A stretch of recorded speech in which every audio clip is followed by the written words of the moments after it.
Hola, estimados jóvenes. Siguiendo con la parte de lo que son las deflexiones, en esta siguiente etapa vamos a ver un nuevo método que se conoce como el método de área de momento. Está basado en dos principios o en dos etapas, por decirlo así. Una que contempla el área bajo la curva del diagrama de momento y pues una segunda parte que tiene que ver con el primer momento de área de precisamente este diagrama de momentos. Entonces, basándonos en este método, que obviamente es gráfico, pues vamos a lograr determinar lo que son el ángulo de rotación y también lo que son las deflexiones. Esa es la idea detrás de eso. Eh, pues el método básicamente consiste en eso. Tenemos que desarrollar el diagrama de momento para nuestra estructura que estamos estudiando y pues posteriormente encontrar ciertos parámetros o en su defecto algunos datos que vamos a requerir de esta sección o de este análisis. Una frase antes de comenzar: no esperes resultados diferentes si haces siempre lo mismo, Albert Einstein. Otra variación de esta frase, pues, es una locura pretender que vamos a lograr cambios si hacemos exactamente lo mismo todos los días. Entonces tenemos que enfocarnos, desarrollarnos día con día, hacer cambios en nuestra rutina si algo no va bien, si algo no se está desarrollando y ver qué cosas podemos mejorar en nosotros mismos.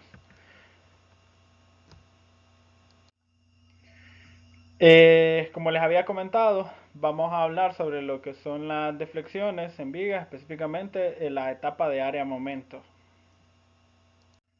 Y pues el contenido a desarrollar es el siguiente. Primero vamos a hacer una breve introducción de lo que es el método, en qué consiste el método de área-momento, cuáles son los parámetros implicados de ellos, cuál es la terminología detrás de todo el método. Este es el siguiente tema: funciones de discontinuidad. En esta parte pues se van a ver unas funciones de Macaulay que son las que sirven para base de este método en sí.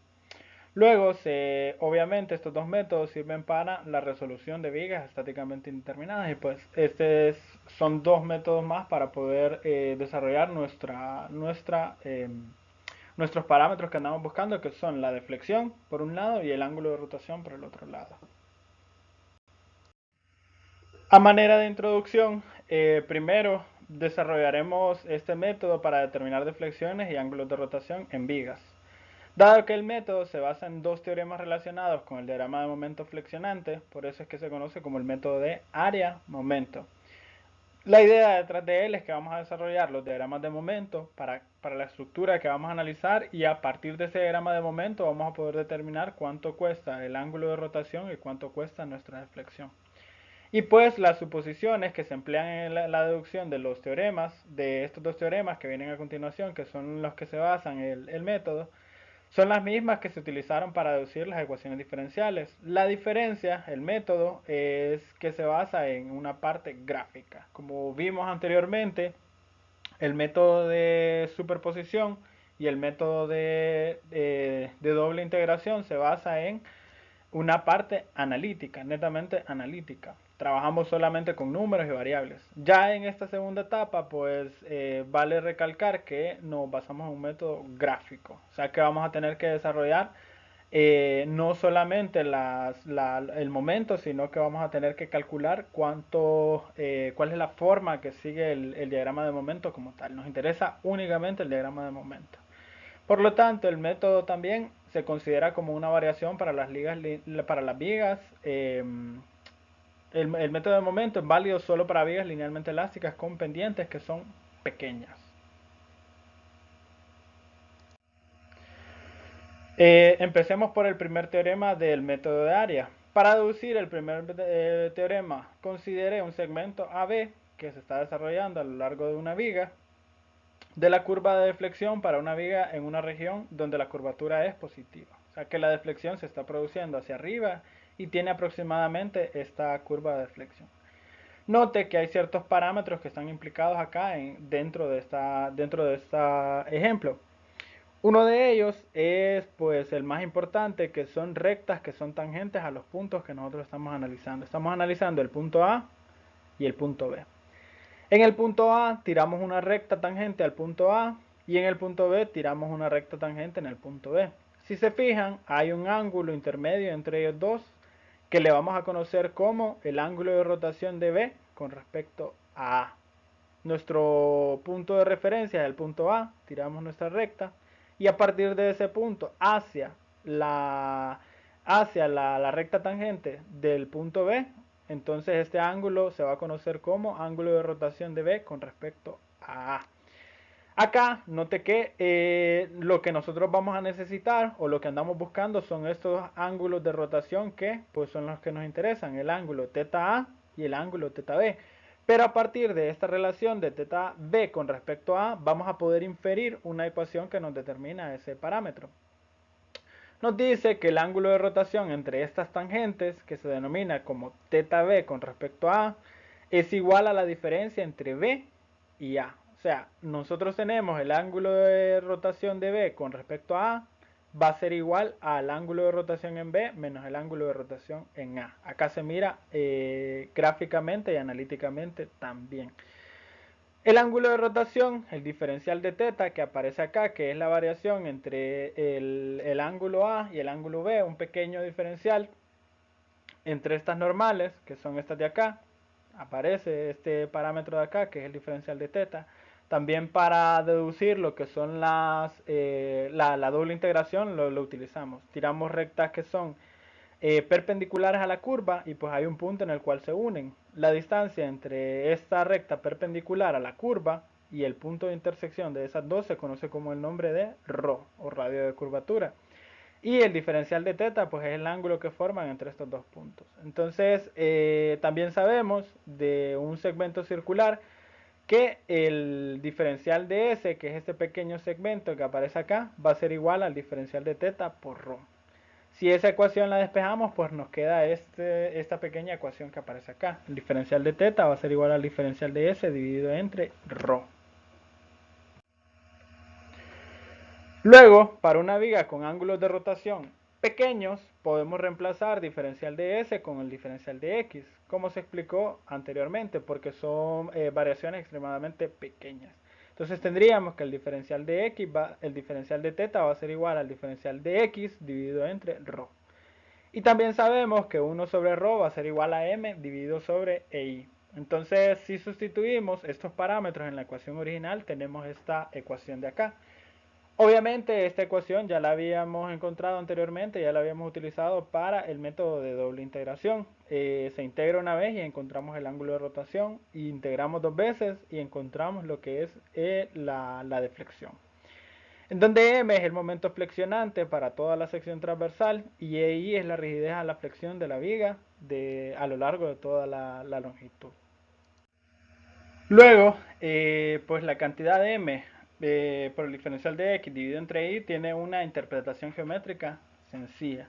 Dibujamos el diagrama de momento en la parte inferior de la viga, desarrollamos toda esta viga y calculamos el diagrama de momento, lo dividimos entre la rigidez y pues esto nos da esta figura de acá. Entonces, en cualquier punto a lo largo del eje X, la altura de este diagrama es igual al momento flexionante en ese punto dividido entre la rigidez e Y.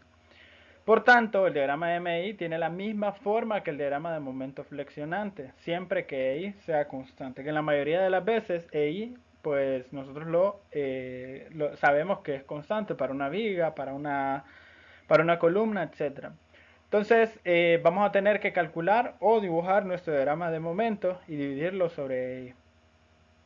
Luego, si a este diagrama, este diferencial de teta, lo integramos entre un punto A y un punto B, en la ecuación que habíamos obtenido previamente, pues vamos a obtener lo que es teta. Entonces nos dice que cuando se evalúa este integral, en el lado izquierdo es igual a teta B menos teta A, que es igual al ángulo que se conoce como el ángulo de rotación de B con respecto a A. Ya lo habíamos explicado previamente. Entonces, fíjense, nosotros vamos a tener que integrar entre un punto A y un punto B esta ecuación de acá. Pero esta integral, recuerden que no es otra cosa que el área bajo la curva entre el punto A y el punto B. O sea, si nosotros conocemos la forma que tiene el diagrama de momento, que generalmente son secciones típicas, por ejemplo, son triángulos, ya sabemos para cargas puntuales, para cargas rectangulares son parábolas de grado 2, para cargas triangulares son parábolas de grado 3. Por lo tanto, esas figuras son simples. Entonces, integrar entre un punto A y un punto B no es otra cosa que aplicar una fórmula que nos determina esa área bajo la curva. La integral en el lado derecho de la ecuación es igual al área del diagrama entre M y I entre esos puntos A y B. Esa área pues va a depender es una cantidad algebraica, pero va a depender el signo si está en la parte superior o negativo si está en la parte inferior. Acá está la integral nuevamente, entonces el ángulo de rotación de B con respecto a A lo vamos a determinar por medio de la integral de A a B, o sea, el área del diagrama MI entre los puntos A, B. El primer teorema de área de momento nos dice que el ángulo θB con respecto a A entre las tangentes a la curva de deflexión en los puntos A y B es igual al área del diagrama M e I entre estos dos puntos. Ojo, no se le olvide, es el ángulo de rotación de B con respecto a A. Así se lee esto y así lo tiene que manejar. O sea, tiramos una recta tangente en el punto A que nos va a servir como referencia. Tiramos una recta tangente en el punto B que nos va a servir como referencia. Y en la intersección vamos desde el punto A hasta el punto B. Por eso se lee el ángulo de rotación de B con respecto a A. Algunas convenciones de signos que tenemos que tomar en consideración para poder deducir este teorema, pues son que el ángulo de θA y θB son positivos en sentido contrario al de la manecilla del reloj. Vemos que tiene la misma convención de la doble integración, del método de doble integración. Además que el ángulo θB con respecto a entre las tangentes es positivo cuando θB es algebraicamente mayor que el ángulo θA. Además, el punto B debe estar a la derecha del punto A, es decir, más alejado a lo largo del eje de la viga conforme nos movemos en la dirección X. Esto pues en la parte práctica no es del todo cierto. Hay algunas ocasiones en las cuales podemos tener θA con respecto a B. O sea, que nuestro punto de referencia sea el ángulo de rotación, el ángulo de rotación en el punto B. También se puede. Vamos a ver un ejemplo en el cual sí lo aplicamos. Y el 3, el momento flexionante es positivo cuando nuestra convención de signos habitual, es decir, cuando es positivo cuando produce compresión en la parte superior y pues tensión en la parte inferior. Lo contrario también es cierto. Es negativo cuando produce compresión en la parte inferior y tensión en la parte superior. Y por último, al área del diagrama del momento de I se le da el signo positivo o negativo, dependiendo si el diagrama de momento flexionante es positivo, o sea, si está en la parte superior, o negativo si está en la parte inferior. Si parte del diagrama de momento flexionante es positivo y parte es negativo, entonces a las partes correspondientes de ese diagrama se les dan los signos respectivos. Las convenciones de signos anteriores para teta, pues en la práctica simple y sencillamente se omiten, porque nosotros ya tenemos un desarrollo en el cual sabemos aproximadamente cómo se deflecta y cómo va a producirse el ángulo de rotación. Entonces, obviamos los ángulos, el signo de los ángulos en la mayoría de los casos. Porque nosotros podemos determinarlo a partir de la simple inspección. Luego, para el segundo teorema del momento de área, que el primero, si se fijan, está relacionado con el ángulo de rotación, pues el segundo va a estar relacionado con la deflexión. Ahora, si analizamos este segundo teorema, relacionado principalmente con deflexiones, considere de nuevo la misma curva de deflexión entre los puntos A, B. Y en este caso, únicamente tenemos que tener pendiente este parámetro de acá, que se conoce como desviación tangencial de B con respecto a A. Ojo, esto es bien importante, con respecto a quién vamos a hacer nuestra evaluación. En este caso, tiramos una recta tangente en el punto A y desde el punto A nos vamos verticalmente, ya sea hacia arriba o hacia abajo. En este caso, como la deflexión es positiva, como la deflexión sigue esta curva, una curva positiva, entonces por lo tanto vamos hacia arriba. Pero también puede darse el caso que vaya hacia abajo. La definición es esa, tiramos una recta tangente desde el punto A, vamos verticalmente hacia arriba o hacia abajo hacia el punto B. Entonces esta distancia entre este punto y este punto de acá se conoce como la desviación tangencial de B con respecto al punto A. Ya van a ver que esto tiene unas implicaciones prácticas al momento de desarrollar nuestras deflexiones, ya sea para vigas en voladizo o para vigas simplemente apoyadas. Por definición, pues vamos a ver cómo se define la desviación tangencial de B con respecto a A. Ojo, también es importante. En este caso, si yo quisiera obtener lo contrario, por ejemplo, de la desviación tangencial de A con respecto a B, tendría que tirar una recta tangente en B,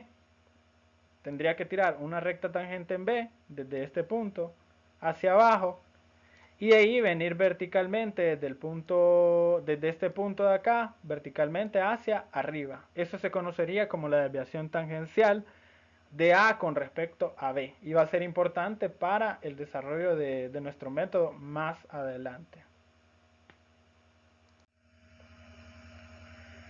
Luego, para determinar esta desviación tangencial, seleccionamos dos puntos, M1 y M2, separados a una pequeña distancia sobre la curva de flexión. El ángulo entre las tangentes en estos dos puntos es diferencial de teta, es este pequeño diferencial que aparece acá. Entonces, nos dice que el ángulo entre estas tangentes en estos dos puntos es diferencial de teta y el segmento sobre la línea BB1, que sería esta de acá, entre estas tangentes es diferencial de teta.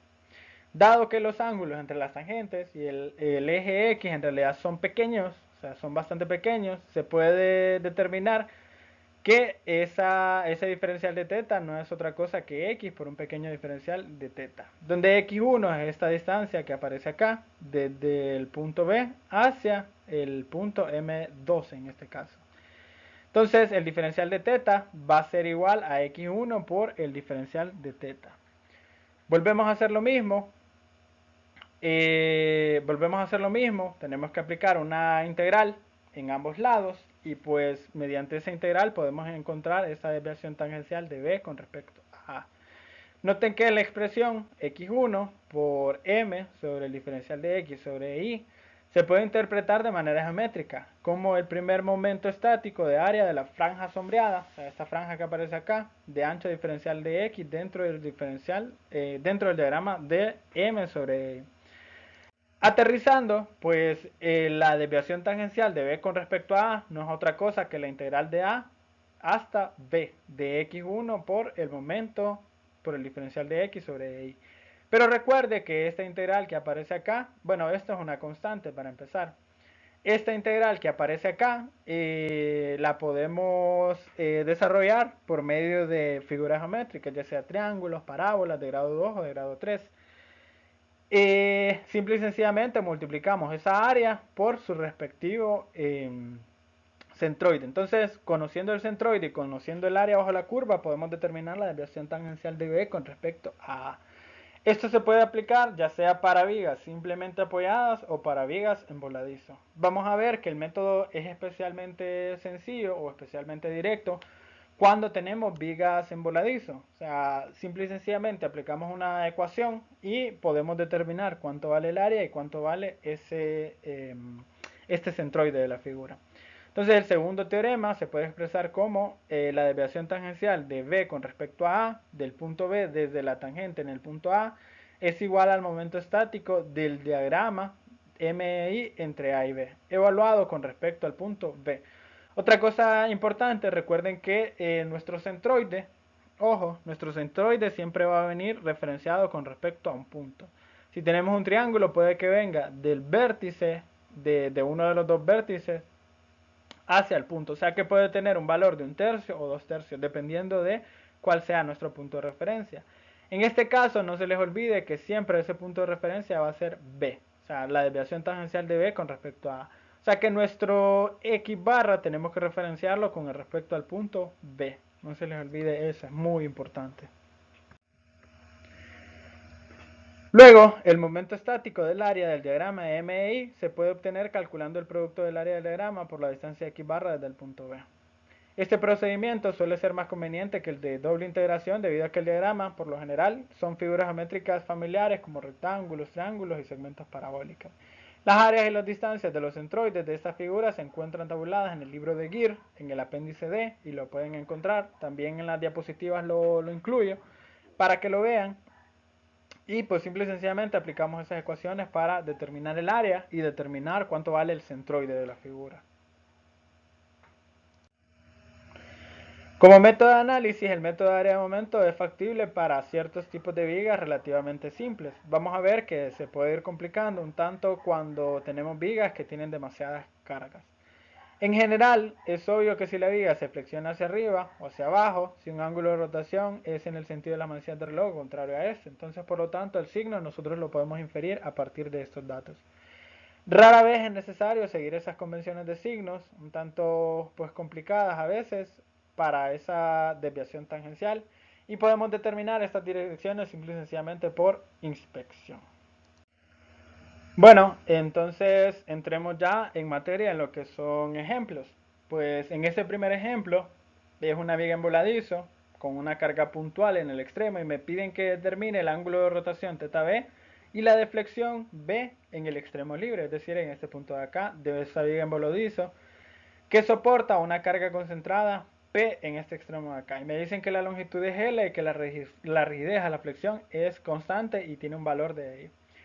Lo primero que tenemos que saber es cómo deflecta la estructura y cómo va a ser el ángulo de rotación. Entonces esta estructura se deflecta de esta forma y pues tiene un ángulo de rotación en este sentido de acá.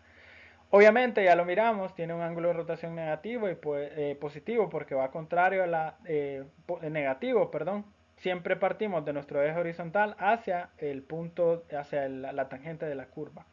Entonces partimos desde ese punto hacia acá, por lo tanto el signo es negativo. Y el ángulo de deflexión, partimos de nuestro eje de referencia hacia abajo, por lo tanto es negativo. Bien, entonces desarrollamos el diagrama de momento. El diagrama de momento, si ustedes se fijan, la convención que ustedes están acostumbrados a hacerlo de izquierda hacia la derecha. Entonces acá vamos a hacer lo contrario, fíjense. Si nosotros lo hacemos de izquierda a derecha, pues vamos a tener el inconveniente que nos va a aparecer el momento y nos va a aparecer también la reacción. Por lo tanto, el diagrama de momento es un poco más complicado. Entonces, en este caso, lo más conveniente es hacerlo de derecha a izquierda. Simple y sencillamente nos fijamos que aparece una carga puntual en este punto y pues desde esta carga puntual hacia el otro punto vamos aplicando esta carga.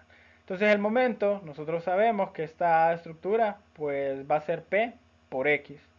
P por X entonces va a tener un comportamiento lineal, o sea que va a formar una especie de triángulo. Entonces sabiendo eso, aplicamos la carga, desarrollamos este triángulo y pues sabemos que el momento máximo que va a estar ubicado en el extremo A va a ser simple y sencillamente P por L. Entonces ese diagrama queda de esta forma. El signo menos pues lo determina el diagrama ya que va hacia abajo. La deflexión, en este caso, pues nos está produciendo hacia abajo. Si se fijan, está el empotramiento, deflecta hacia abajo, por lo tanto es negativo. El diagrama de momento, pues el momento máximo lo dividimos entre I y pues nos queda menos P por L dividido sobre I. Esta va a ser la figura que vamos a estar trabajando en esta primera parte.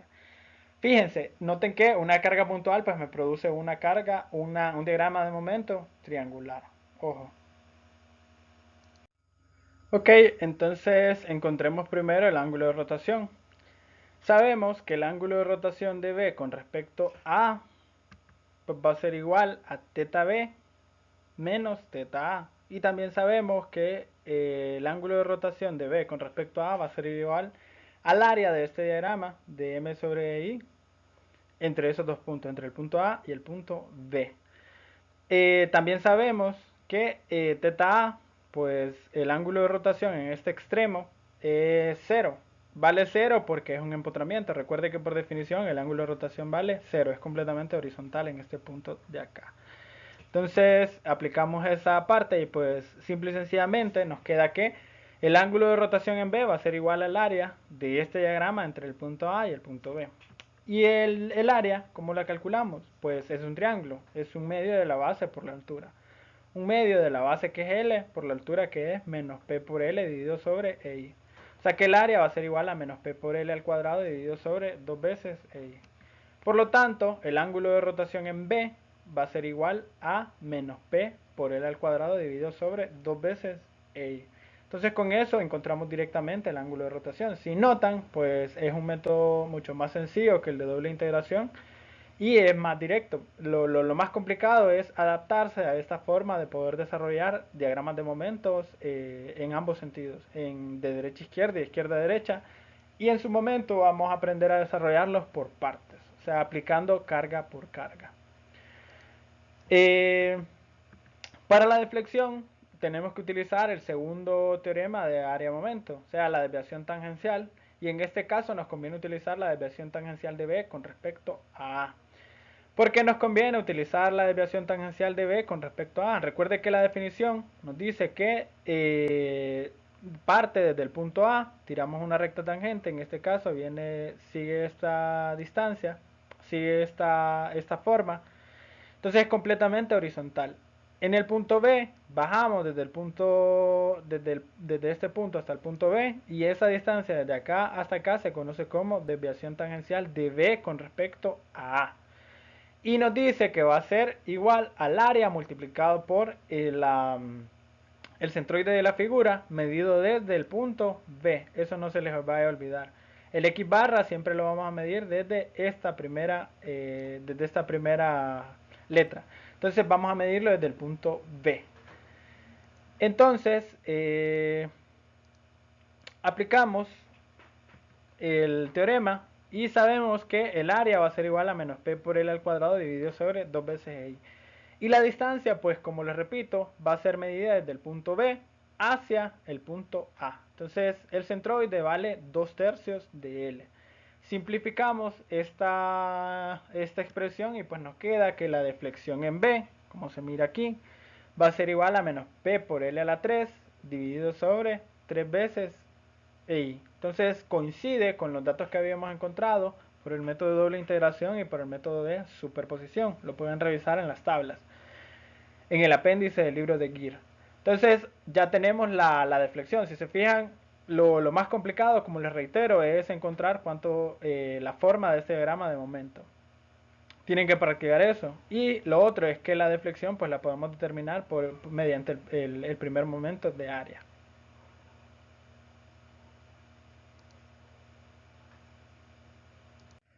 Este es un breve resumen que espero les funcione, espero les sea de utilidad para poder ver cómo se comportan las diferentes figuras mediante las diferentes cargas aplicadas. Una carga puntual siempre nos va a producir una línea inclinada, o sea, un triángulo. El área es un triángulo básicamente y pues el momento máximo va a ser menos P por L y obviamente lo tenemos que dividir sobre I. Nos quedaría que el momento máximo sería menos P por L dividido sobre I. Para el caso del momento, pues el momento es constante a lo largo de toda la sección, por lo tanto es una línea horizontal, una inclinación de grado 0. Entonces eso va a ser el momento máximo. Para el caso de una estructura con una carga uniformemente distribuida, vamos a tener que va a ser una curva parabólica de grado 2, donde el momento máximo va a ser menos W por L al cuadrado dividido sobre 2. Y para una carga triangular que sigue esta forma, pues va a seguir una curva parabólica donde el momento máximo va a ser menos W por L a la 2 dividido sobre 6. Entonces vamos a tener que va a seguir esta figura, esta forma de acá. Y pues bueno, ¿para qué nos va a servir esos diferentes áreas que encontramos previamente? Entonces, si nosotros vamos a las tablas, pues vamos a encontrar lo que es el área y cómo se determina el centroide. Ojo, tiene que tener cuidado. Recuerde que el centroide puede medirlo desde desde este punto extremo hacia el centroide o también en sentido inverso. Va a depender de cuál es nuestro punto de referencia, o sea, con respecto a quién estamos haciendo la desviación tangencial y con respecto a quién estamos haciendo ese ángulo de rotación. Entonces tiene que tener sumo cuidado. Para un segmento parabólico, que tal vez no están tan acostumbrados, es 1/3 de la base por la altura. Y el centroide, pues simple y sencillamente la base dividido entre 4 medido desde este extremo de acá. Si lo medimos desde el otro extremo, pues obviamente va a ser 3/4 de la base, simplemente. Para un segmento cúbico, que es el que vamos a necesitar también para las estructuras que tienen cargas triangulares, para ese segmento cúbico, pues el área va a ser igual a la base por la altura dividido sobre 4. Además, el centroide va a ser un quinto de la base medido de este punto de acá hacia el centroide. Si lo medimos en sentido inverso, lo mismo, va a valer 4 quintos de la base. Tienen que tener cuidado con respecto a quién lo van a referenciar. Este lo coloqué acá, pero en realidad no lo vamos a necesitar, no lo vamos a ocupar, porque sabemos que hasta el máximo que podemos encontrar nosotros cargas va a ser para segmentos cúbicos, que pues son correspondientes a las estructuras con cargas triangulares. Esto nos va a servir y nos va a ser de suma utilidad para desarrollar todos los diferentes ejercicios. Para este ejemplo, segundo ejemplo, vamos a continuarlo. Básicamente se desprende del primero y me piden que determine el ángulo de rotación en C y la deflexión en C en el centro del claro de una viga en voladizo AB. Y que además soporta una carga puntual en este extremo de acá, la longitud pues L y la rigidez de la flexión es I.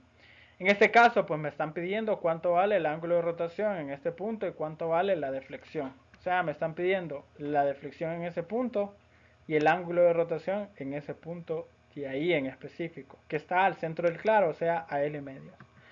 Del ejemplo anterior sabemos que el diagrama de momento tiene esta forma y pues nos interesa determinarla a partir del punto C, desde el punto C que es el centro de la estructura.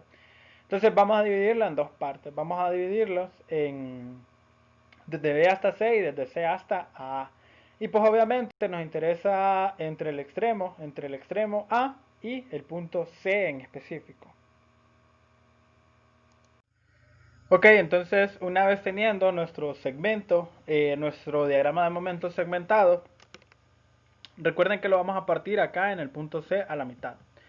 Vamos a tener un área 1 y un área 2 en el cual el momento obviamente va a ser proporcional. Podemos hacerlo con una regla de 3, pero sabemos que está a la mitad, por lo tanto el valor va a ser la mitad, o sea, menos P por L dividido sobre 2 veces I. Lo dividimos en dos áreas, esta parte de acá que es la que nos interesa, y el ángulo de rotación lo vamos a calcular entre A y C, que son los dos puntos de interés. El ángulo de rotación teta C con respecto a A va a ser igual a teta C menos teta A, o sea, va a ser igual al área entre el punto A y el C. Recuerde que el ángulo de rotación en A, como en este punto es completamente horizontal, por lo tanto, vale 0.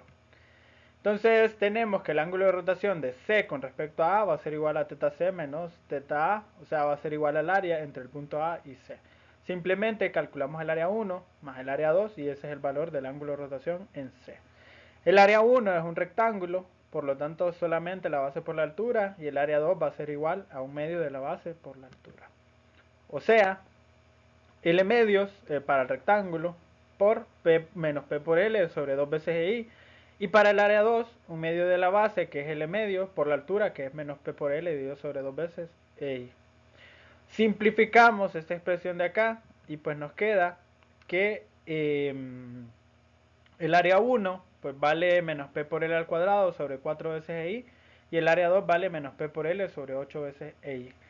Sumamos y nos queda que el área entre esos dos puntos va a ser igual a 3P por L al cuadrado dividido sobre 8 veces I. Entonces ese es el ángulo de rotación en C, menos P por L al cuadrado dividido sobre 8 veces I. Note que en ambos casos yo le estoy poniendo el signo negativo porque va hacia abajo y al final pues el signo concuerda. Nosotros sabemos que el ángulo de rotación en C va en sentido de las manecillas de reloj, por lo tanto tiene un signo negativo. Para el ángulo de deflexión, para la deflexión en el punto C, nosotros tenemos que hacer uso del segundo teorema de área de momento, en el cual tenemos que determinar el ángulo de la desviación tangencial de C con respecto a A. Recuerde que en este caso lo que estamos aplicando es el segundo teorema de área de momento. Tiramos una recta tangente desde el punto A hacia el punto C, pues sabemos que es completamente horizontal Y en el punto C bajamos hasta chocar con el punto de la curva de deflexión. Y pues esta distancia de acá para acá se conoce como la desviación tangencial de C con respecto a A. O sea, en este caso lo vemos gráficamente, es equivalente a la deflexión en C. También recuerde que nuestro punto de referencia para el X barra va a ser el punto C, no se le olvide. Entonces partimos desde el punto C hacia el punto A. Entonces, pues hagámoslo. La desviación tangencial de C con respecto a A va a ser igual al área 1 por X barra 1 más el área 2 por X barra 2. El área 1 menos P por L al cuadrado sobre 4 veces I.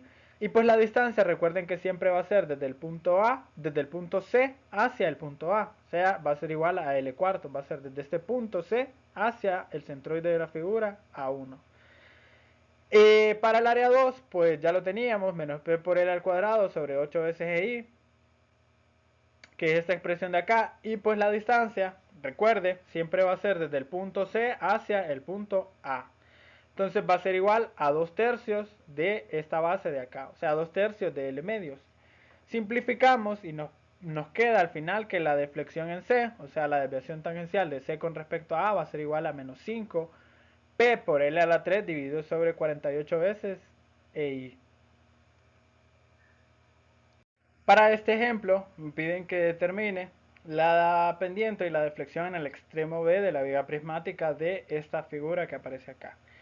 Noten que en este caso, pues estamos teniendo una carga puntual de 50 kN y adicionalmente tenemos un momento de 90 kN por metro. Si tratamos de resolverlo por el método convencional, pues tendríamos que multiplicar la carga por X más los 90 kN, hacer la ecuación de momento, y pues es sumamente complicado. En lugar de eso, utilizamos el principio de superposición, o sea, aislamos las dos diferentes cargas, la de 50 kN y la de 90 kN por metro, y las tratamos como que fueran dos cargas independientes la una de la otra. Quedaría de esta forma así, o sea, la carga debida al momento y la carga debida a la puntual que tenemos en este punto de acá.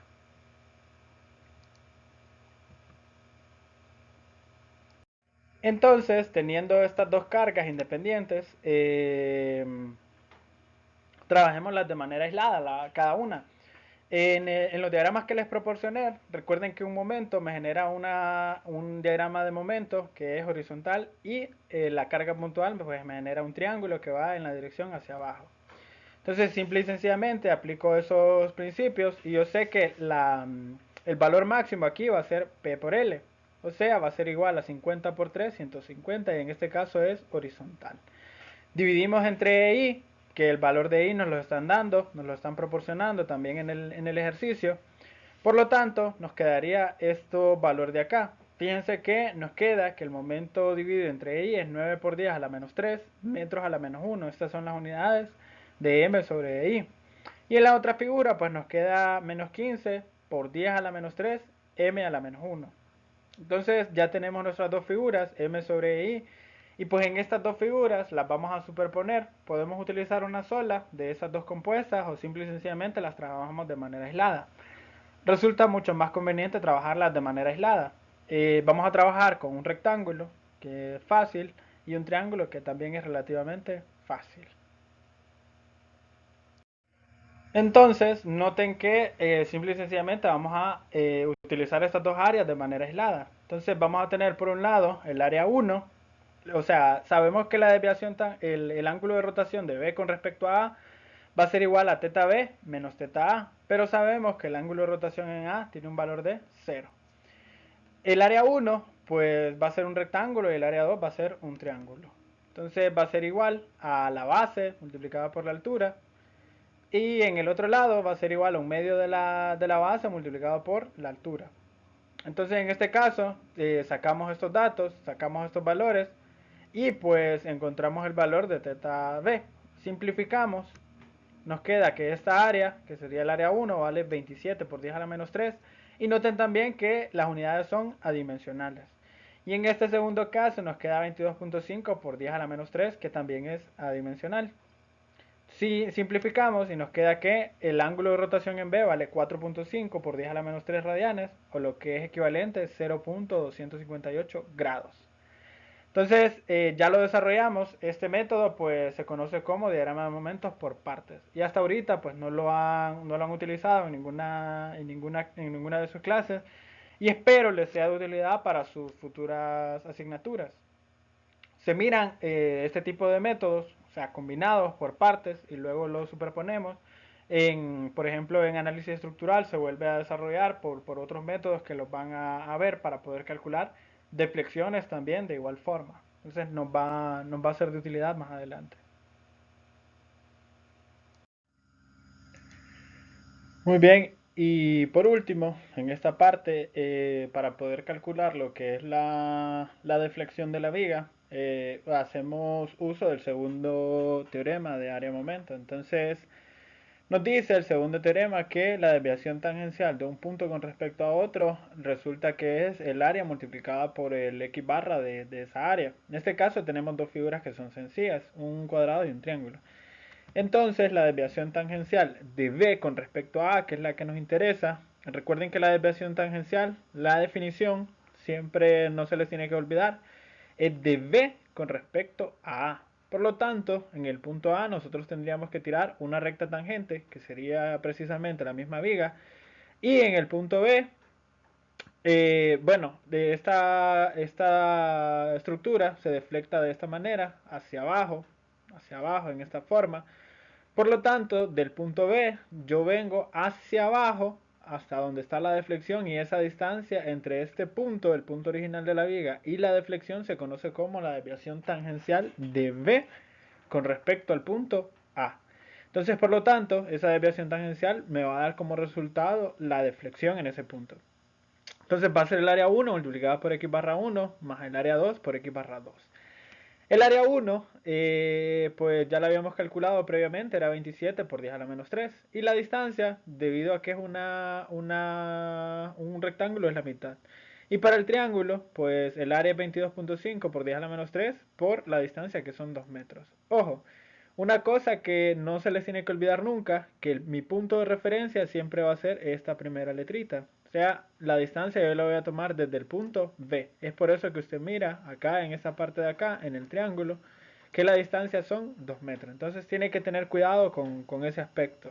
Eh, una vez que tenemos esto, pues lo siguiente es hacer la síntesis para ver cuánto da ese valor, y pues nos da que son exactamente menos 4.5 milímetros. Noten que el signo sale automáticamente de la diferencia y cuando tomamos en consideración todos los datos de la estructura.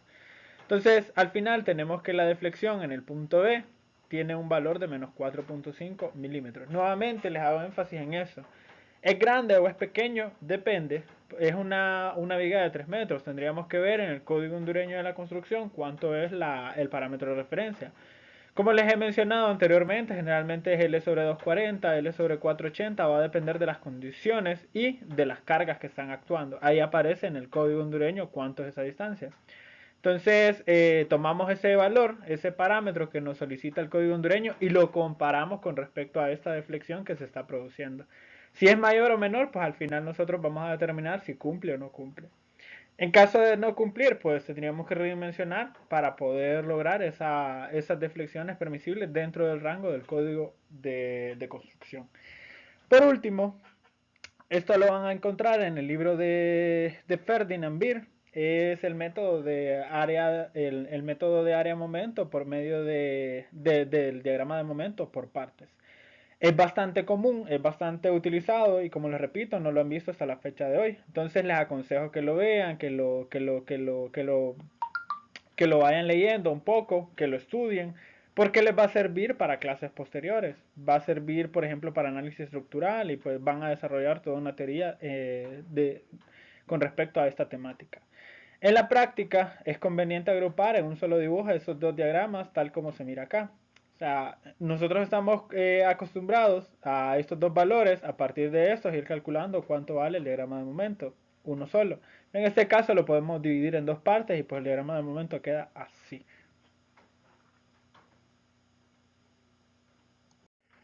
Desarrollemos un cuarto ejemplo en el cual nos dan una viga que está simplemente apoyada. Los puntos que vamos a analizar, pues es una viga que va desde A a B con un punto intermedio con una carga P en el punto D.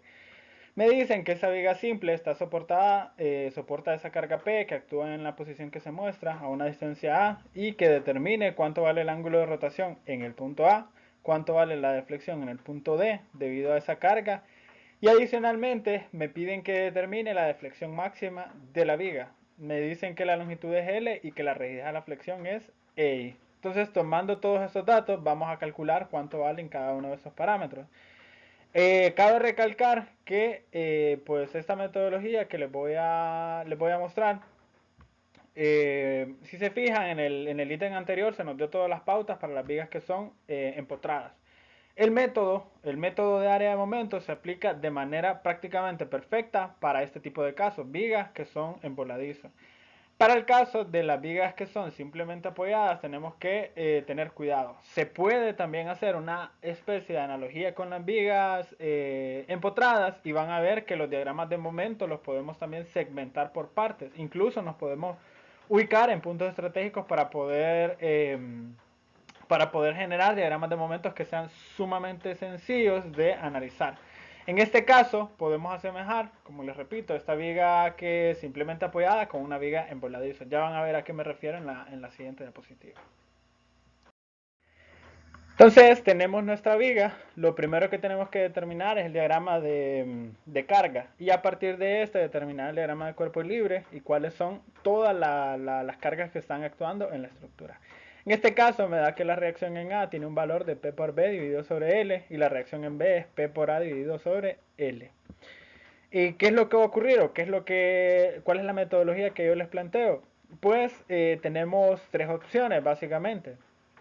El diagrama de momento, que usted conoce como convencionalmente, pues es uno en el cual una personita, nosotros la colocamos en este punto P de acá y pues prácticamente la carga viene desde este punto acá hacia acá. Si se fijan me genera una especie de triángulo.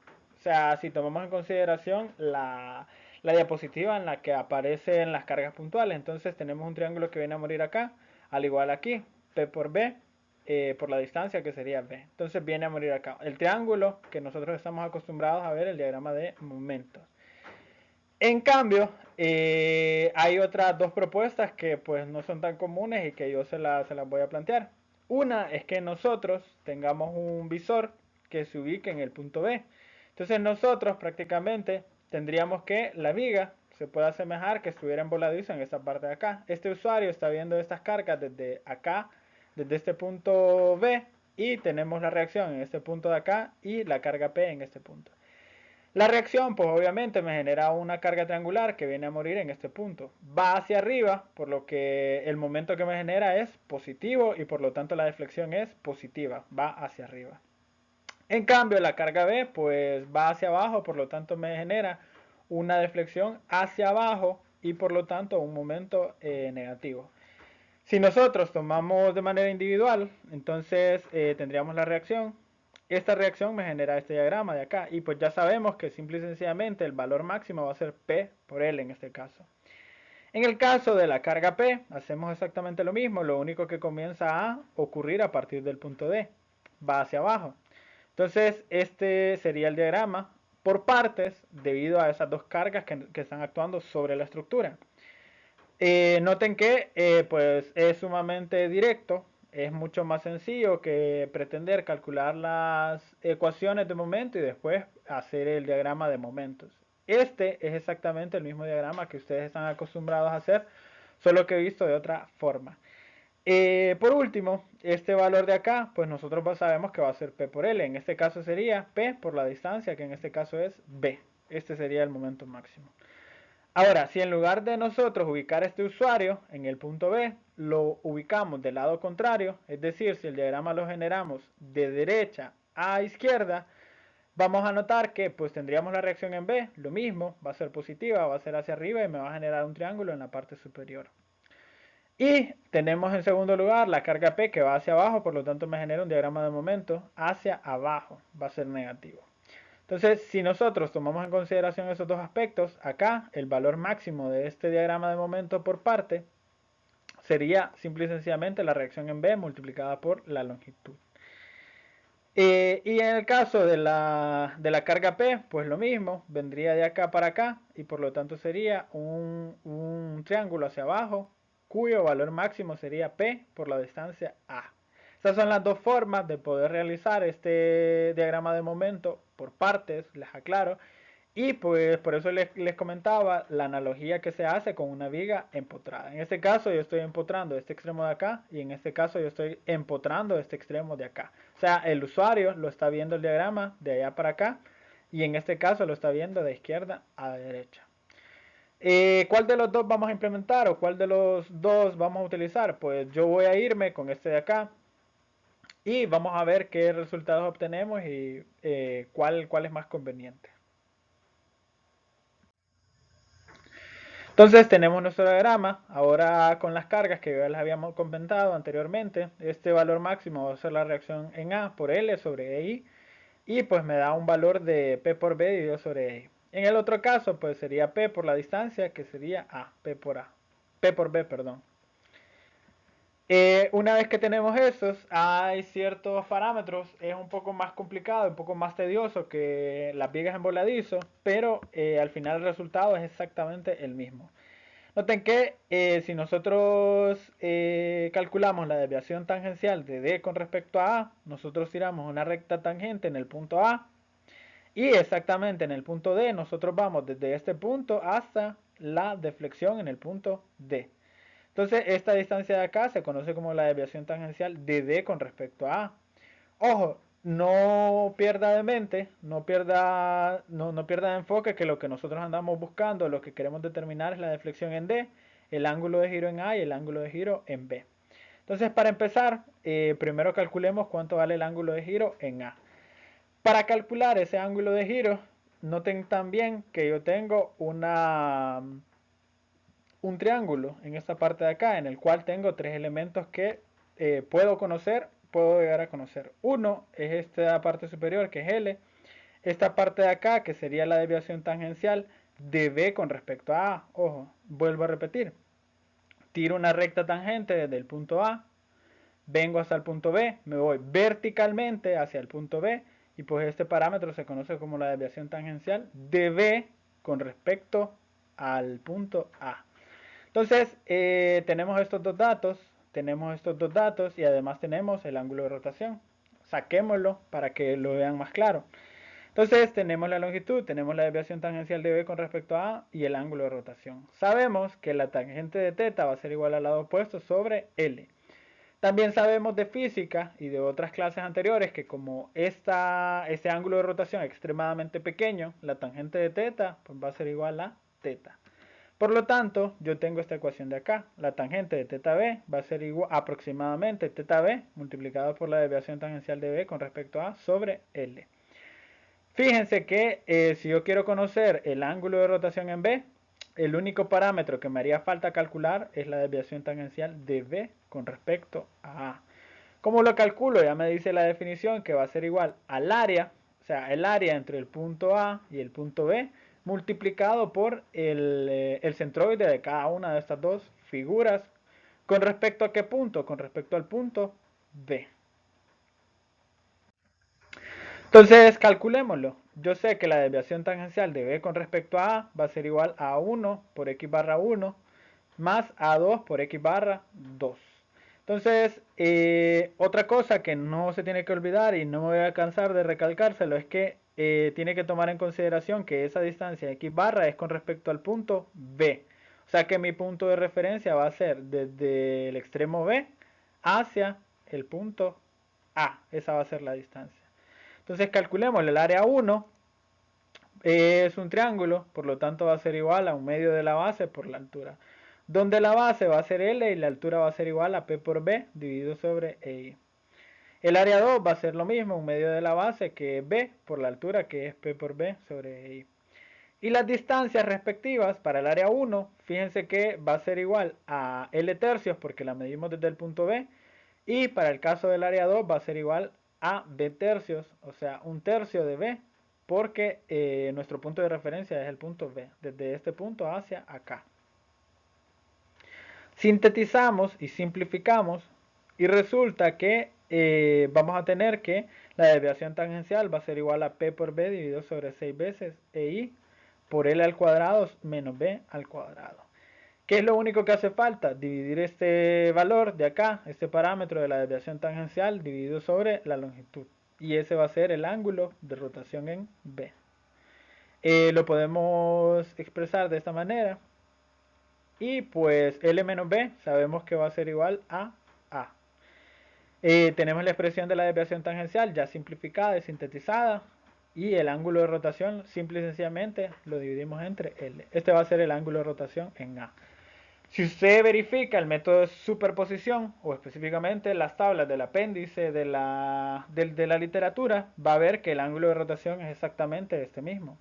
Por lo tanto, no importa qué método nosotros utilicemos, doble integración, superposición o el método de área-momento, siempre tenemos que llegar a los mismos resultados porque se basan en la misma metodología. Ahora, si lo que queremos encontrar es la deflexión en el punto D, entonces ya conocemos el ángulo de rotación en A y pues ya podemos sacar otros parámetros. También podemos conocer el ángulo de rotación en B, hacemos exactamente el mismo procedimiento. Fíjense que acá tenemos el ángulo de rotación en B, tenemos la desviación tangencial en este caso de A con respecto a B, es decir, tiramos una recta tangente en B. Venimos verticalmente desde el punto B hacia el punto A y pues esta distancia de acá se conoce como la desviación tangencial de A con respecto al punto B. Sacamos este triángulo, hacemos exactamente el mismo procedimiento, tenemos L, desviación tangencial de A con respecto a B y el ángulo θB. Hacemos la tangente nuevamente y pues nos queda esta expresión de acá, la desviación tangencial de A con respecto a B dividido sobre L. Calculemos ahora la desviación tangencial de A con respecto a B, que es el parámetro que nos va a ayudar a determinar el ángulo de rotación. ¿Cuál va a ser la diferencia con respecto al caso anterior, al ítem anterior? Que esta vez nuestra distancia, nuestro X barra, va a ser con respecto al punto A. Ojo, acuérdese, ese X barra va a ser medido a partir del punto A. Eso quiere decir que las distancias las vamos a tomar desde acá, desde este punto hacia acá. Por lo tanto, esos X barra van a ser diferentes a los que calculamos en el ítem anterior. Las áreas obviamente van a ser las mismas porque son los mismos triángulos. Calculémoslas entonces. Va a ser igual al área 1, medio de la base por la altura, por la distancia que en este caso es 2/3 de L, porque la estamos midiendo desde el punto A.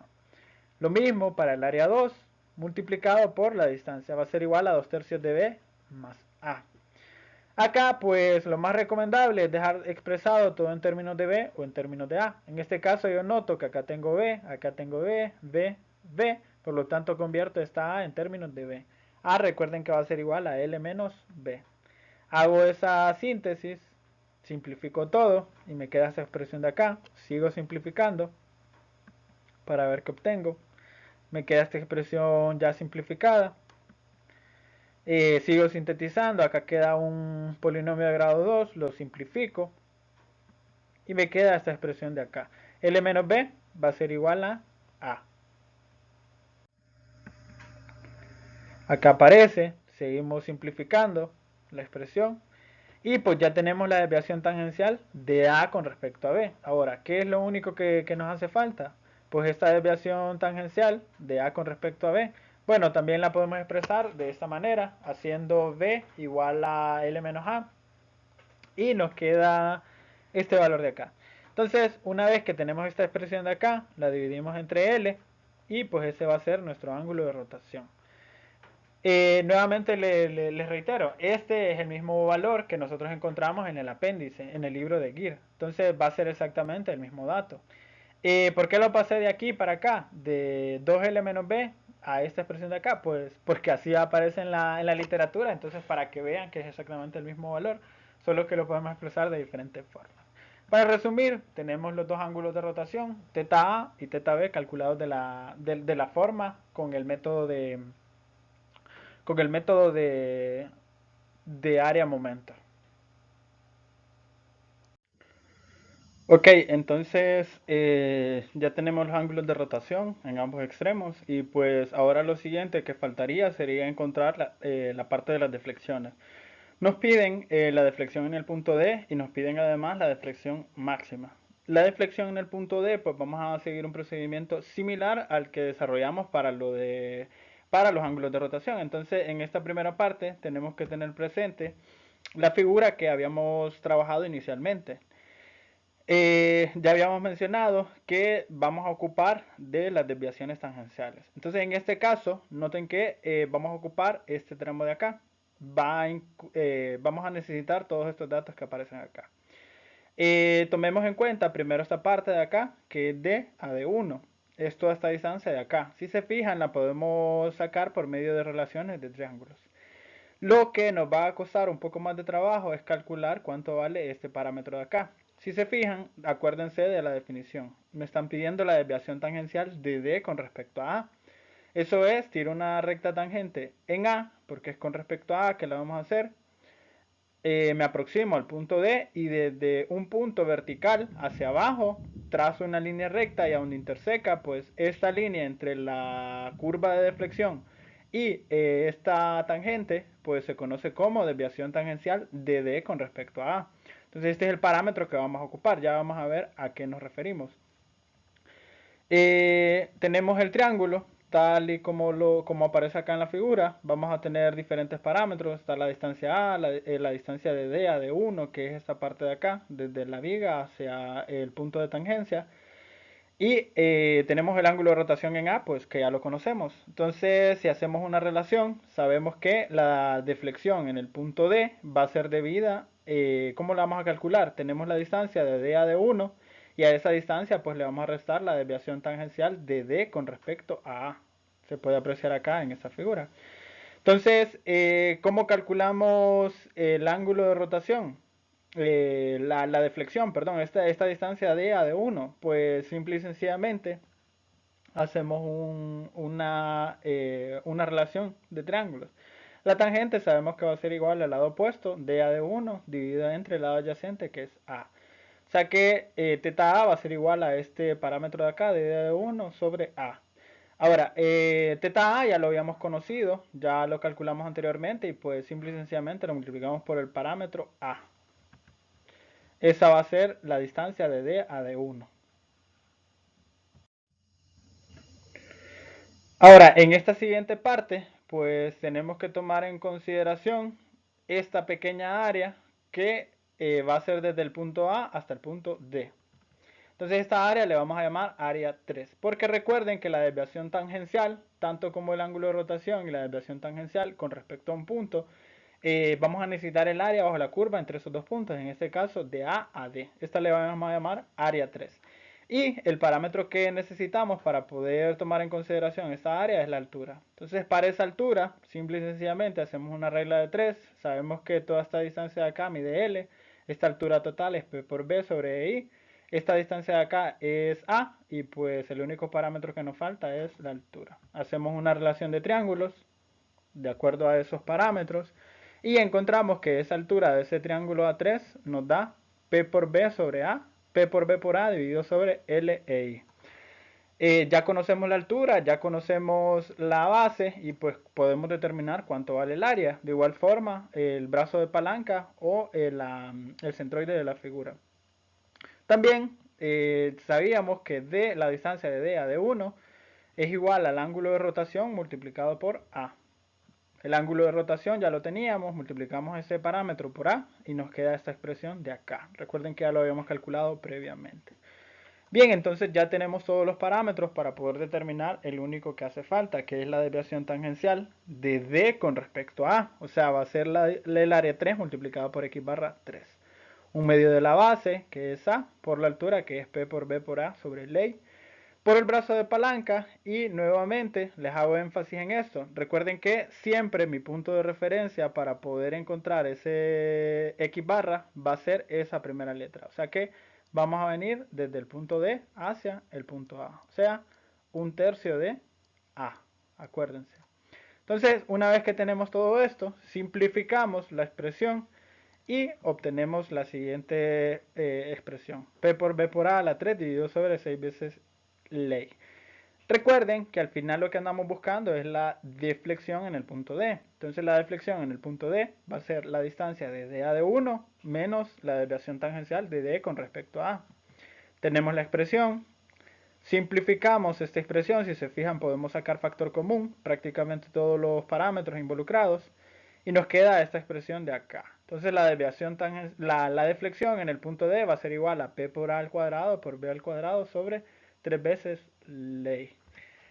Acá, si nosotros nos vamos nuevamente al apéndice donde aparecen todos estos parámetros involucrados, la deflexión, los ángulos de rotación, vamos a ver que esa es la expresión que aparece en el libro al final. Entonces, con esto verificamos si hemos calculado bien o hemos calculado mal esta secuencia de datos.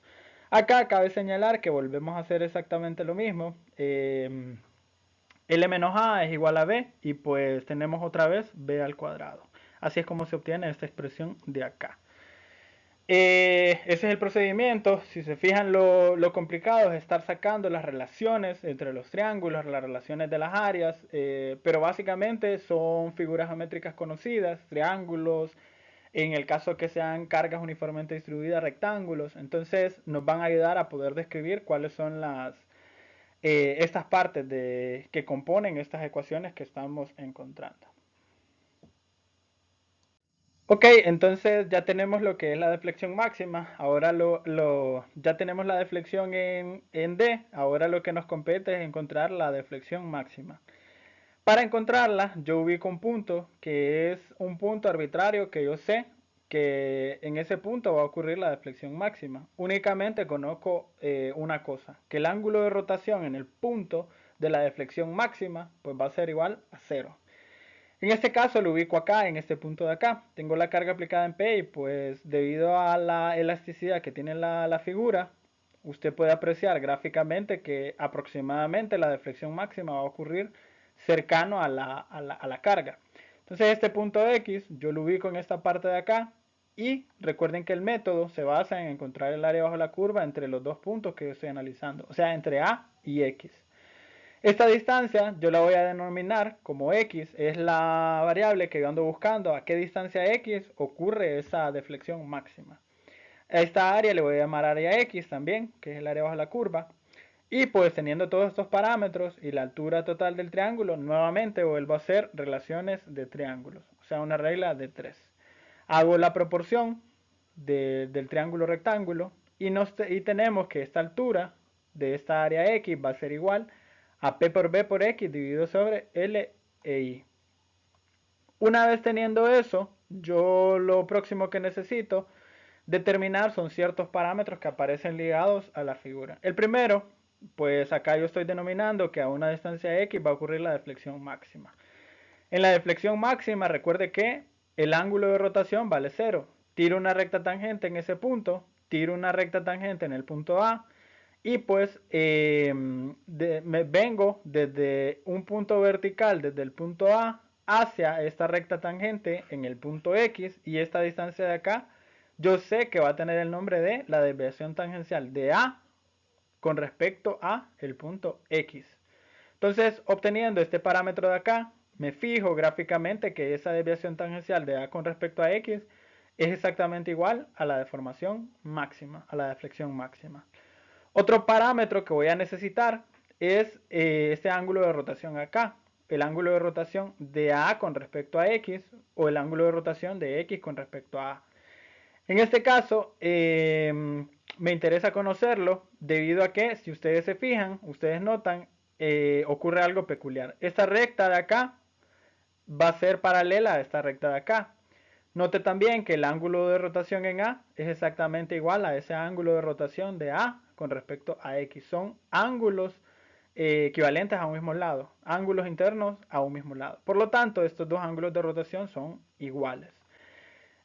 ¿Cómo obtengo la desviación tangencial de A con respecto a X? Pues no va a ser otra cosa que el área entre AX multiplicado por el X barra. Esa va a ser la deflexión máxima. Y el ángulo de rotación de A con respecto a X va a ser igual a θ A menos θ X. Esa es la definición.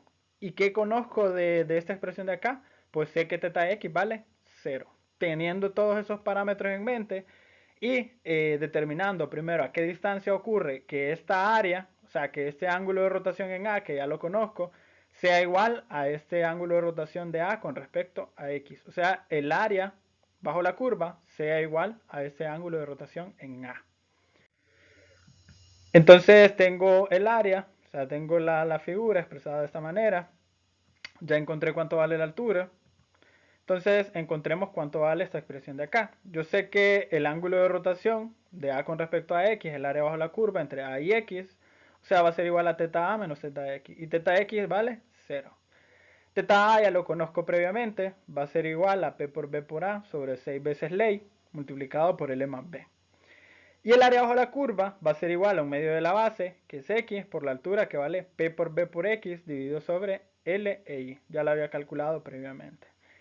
Si se fijan, acá la única variable que yo desconozco es X. Despejo para X y resulta que tengo esta expresión de acá. Nuevamente, para poder dejarla expresada en términos similares a los que tenemos en el apéndice, entonces yo expreso esta parte de acá, en vez de tener L menos B, L más A por L más B, simple y sencillamente hago a como L menos B. L menos B por L más B, obtenemos L al cuadrado menos B al cuadrado sobre 3. Esa es a la distancia a la cual va a ocurrir esa deflexión máxima. Yo sé que entre estos dos puntos, pues el ángulo de rotación relativo de A con respecto a X va a ser igual a teta A. Y sé que en el punto X la deflexión es máxima porque lo acabo de demostrar. Ya tengo la expresión para X, entonces ahora encontremos la desviación tangencial. Yo sé que la desviación tangencial de A con respecto a X va a ser igual al área, que esta área ya la habíamos calculado previamente, esta área de acá, multiplicado por el brazo de palanca. Recuerden que en este caso siempre la distancia yo la voy a obtener con respecto al punto que estoy analizando. En este caso, siempre en este caso la voy a expresar con respecto al punto A. O sea, la desviación tangencial de A con respecto a X. Esta va a ser la X barra. Entonces la X barra yo la voy a medir en este caso desde acá para acá. Desde A hacia X. Esa es la distancia. Entonces, por lo tanto, por eso es que me queda un valor de 2/3 de X. Entonces, multiplico toda esta expresión y yo sé que X vale igual a la raíz cuadrada de L al cuadrado menos B al cuadrado. Simplifico, sustituyo, vuelvo a simplificar nuevamente para dejar expresado de esta manera y pues ya tengo la deflexión máxima. Entonces, así es como se calcula este tipo en este tipo de ejercicios estas estructuras, estos parámetros que me están solicitando. Entonces la deflexión máxima, recuerde que al final yo la estoy sacando por medio de triángulos y por medio de relaciones. Entonces tienen que tener cuidado con eso, ojo, ¿verdad? Ahora, si usted quiere determinar otros parámetros, por ejemplo, utilizando el área de momento, en este caso yo lo utilicé de izquierda a derecha, usted puede hacerlo de derecha a izquierda y va a notar que es exactamente el mismo procedimiento. De igual forma, en el libro de Gear aparece un ejercicio similar a este. Aparece un ejercicio similar a este, lo único que ellos utilizan es el diagrama convencional. O sea, es decir, que usted viene de izquierda a derecha, pero no lo hace por partes, sino que lo hace uno solo. En el libro de Gear aparece y está bien desarrollado y todo. Y ellos encuentran todos estos parámetros que les estoy mencionando yo. Entonces puede irlo a ver y puede irlo a repasar para que vea que al final los parámetros son los mismos. No importa qué metodología usted utilice, qué diagrama de momento utilice, al final los resultados tienen que ser los mismos. Y le recalco, el diagrama de momento, para este caso en específico, yo prefiero hacerlo así por partes debido a que son triángulos, son figuras bastante sencillas. En el caso del libro hacen un triángulo cuyo vértice está en el centro en la carga P. Y si se fijan, pues va a ser un poco más tedioso, por lo menos desde mi punto de vista. Entonces yo prefiero hacerlos con triángulos rectángulos. Ya sé que va a ser igual a 1/3, el X barra igual a 2/3, pues va a depender de cada uno de ustedes. Ahí está. Revisen las páginas 718 y 719 del libro de Gear. Ahí aparece desarrollado. Y pues antes de despedirme, les quiero recomendar una serie de ejemplos que están bien desarrollados didácticamente desde mi punto de vista y que les van a servir para poder desarrollar ese método y llevarlo un poquitito más adelante. Faltaron las figuras indeterminadas, pero van a notar que los ejercicios son prácticamente los mismos que acabamos de ver, son similares. Entonces, en el libro de Hibeler, por ejemplo, aparece el ejemplo número 12-19, está bien desarrollado didácticamente para estructuras indeterminadas en la página 636. Ahí aparece un ejemplo bastante bueno.